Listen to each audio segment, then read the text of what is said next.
The remote island of Siquijor is unique not only in the Philippines, but the whole of Southeast Asia, renowned since ancient times as a center of witchcraft, magic, and folk healing. Siquijor, located in the central Visayas region, lures many Filipino travelers, including those living abroad, who come to experience the island's therapies that blend Catholicism, introduced by the Spanish in the 16th century, with shamanic practices such as potion making, exorcism, and herbal fumigation, potions for love, lust, and success. The use of herbal concoctions on the island is widespread, and they can be readily purchased in roadside shops for around 100 pesos 140. One of the most popular is a love potion that contains 20 natural ingredients, including panthami, a twig eerily shaped like a hand. It symbolizes beckoning, says Lilia Lam, a potion maker for more than 30 years. Come to me, it says, whether that's romance or good fortune. Alam tells me that the potion cannot bring about everlasting love.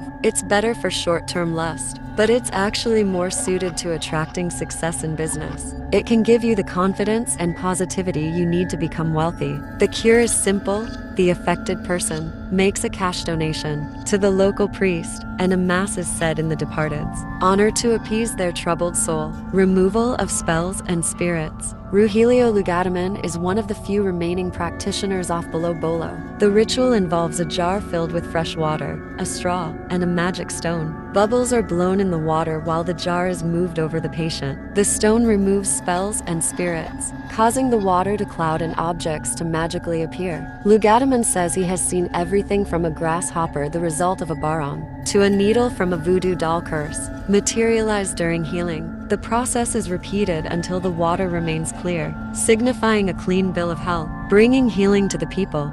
Healers don't charge for their treatments, but request small donations instead.